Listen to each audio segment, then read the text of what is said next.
So here I am at Disney's Fort Wilderness Campground. And the interesting thing about this place is it's pretty big. It's actually kind of enormous if you think about it. If we look at the map, we can kind of see just how big it is. It takes up a lot of square footage. Now, over time, they've built up some of the cabins here. They've started to build up the Wilderness Lodge at some part of it that was back over that way. And they continue to develop it. But when they first opened it, one of the interesting things they had was they had a means of getting people from the front to the back and around a little bit on a train. And the train was really cool. It was a small gauge railroad that was called the Walt Disney World Fort Wilderness Railroad. And it would actually go around through the actual campground here from one end to the other.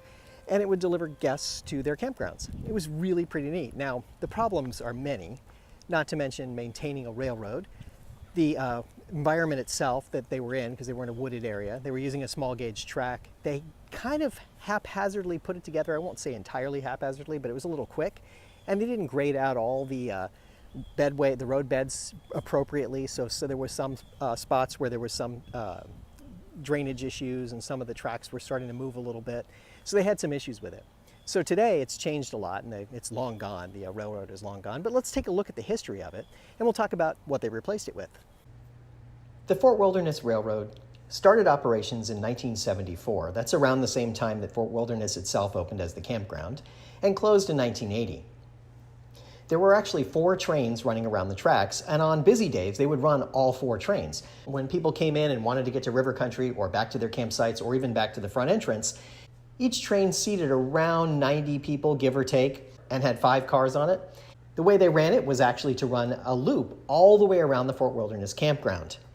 The train took you around to all the major destinations within Fort Wilderness, but it also made stops along the way at several of the campsites. And of course, it ran along the swamp trail, whatever that turned out to be. Both Ward Kimball and Roger Broggie were involved in the design and construction of the Walt Disney World Fort Wilderness Railroad, much as they had been with the Walt Disney World Railroad in the Magic Kingdom and the one over in Disneyland. Now, this was a narrower gauge track, so this was not at all like the railroad that they had designed for the Magic Kingdom. This was a completely different type of system. It did run steam engines that ran on diesel fuel, but their method of running was different, and the gauge was different on the tracks. For those of you who are buffs and interested in the railroad business, the scale of this railroad was a 1 to 20.3 scale. Why 0.3, I don't know, but it was a 45 millimeter gauge track. So it was an unusually narrow gauge track, and that was because they needed to bring it around through Fort Wilderness, and they didn't want to use a lot of the space for the train.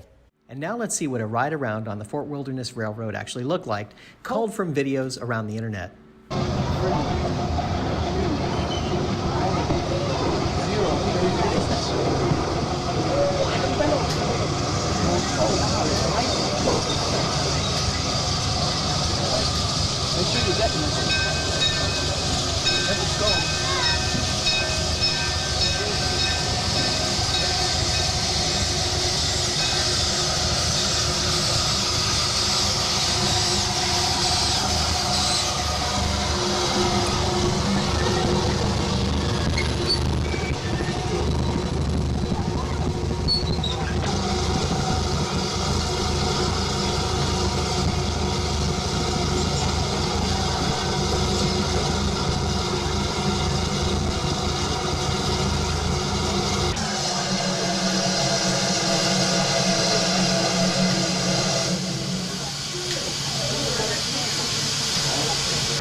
Your boat will be going past dark cars, will be going past the move, very moment, keeping your contour, all over, everything from the hour or by the day.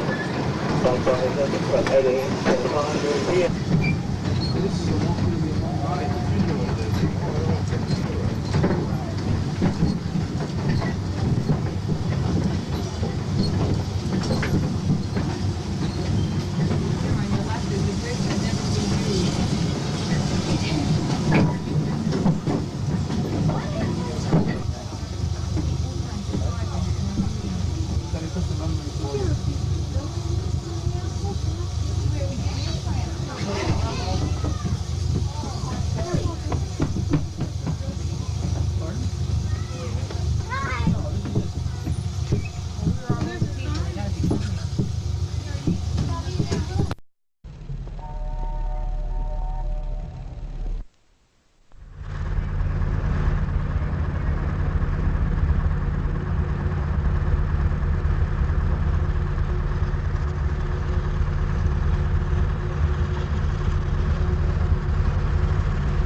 Now, at some point in 1980, they made the decision to close the Fort Wilderness Railroad.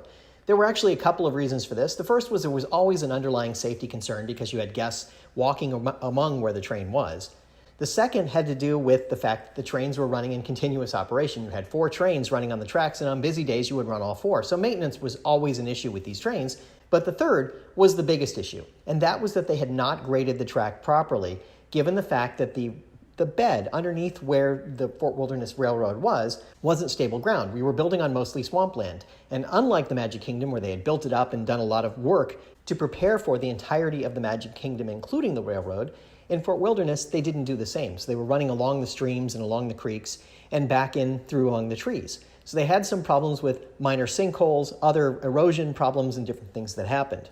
Now, there are some stories that the construction company that was hired to do the construction had never laid a railroad before, especially in this kind of swampland. Whether that's true or not, I'm not here to say. So at some point, they decided to cease operations with a plan to come back later and actually rebuild it and enhance on it.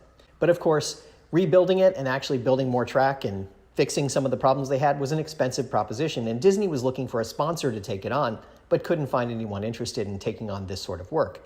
So instead, they decided to close it permanently. All of the trains were removed and put into a back lot back by the Roundhouse in the Magic Kingdom. They sat outside and started to rot out there. Now, at some point in the early 1990s, a couple of the train cars got a new life to be used as ticket booths for Pleasure Island. That was kind of a treat to be able to see these Fort Wilderness Railroad cars sitting in front of Pleasure Island.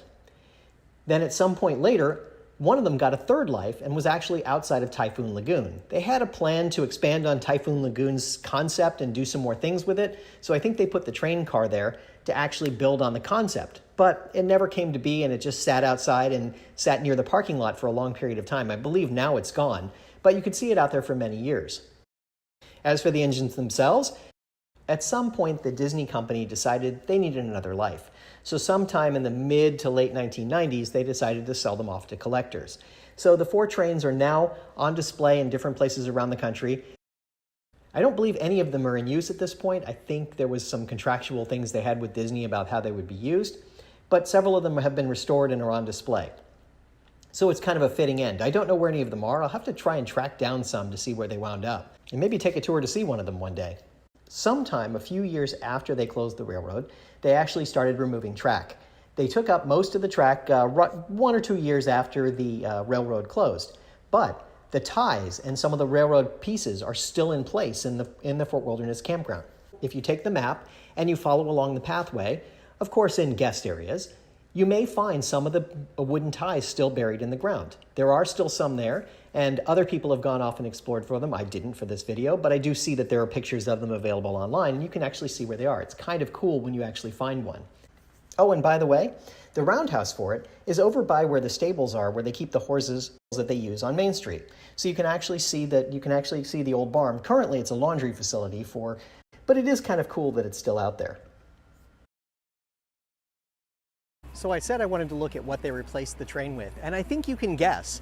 If you've ever been over to Fort Wilderness, you'll know exactly what I'm talking about. They replaced it with a cadre of buses. There's a bus terminal at this end, which is by the water, and at the other end by the entrance. There's also several stops along the way where buses come and they actually pull in, and that way the buses go up and down on different loops. I think there's 3 different loops that they go on, where they deliver guests to different places around the campground. It's more efficient than the train probably, and you can change the routes as you need to and add more passengers, add more service so you can ferry more passengers to different places. So it's a win all the way around. Now, it's kind of funny to see the buses instead of a train. The train was more homey. It felt better. It had that whistle and everything about it was cool. The buses are just buses. There's nothing special about them, but that's one way you can get around the campground. And the other way to get around is by the seemingly ubiquitous golf carts. You'll see them everywhere here at the Disney Resort and Campground. It's really amazing how many golf carts there are. People will bring theirs from home and decorate them if they like. Some people will actually rent them here. They are happy to rent them to you so you can get around easier. And it makes for a more convenient access. You can kind of get yourself around the campground as you want to.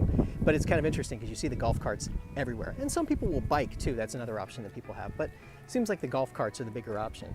So interesting how they've kind of replaced the idea of the train with different things, different modes of transportation to get around. So you'll see lots of golf cart crossings and things like that as you go along. It's kind of funny. You'll just see that coming up. And as you head out to the campgrounds, you'll see different campsites set up. People decorate their campsites, they decorate their golf carts. They have a great time. It's kind of a fun place to come. But to me, historically, the train was the way to go.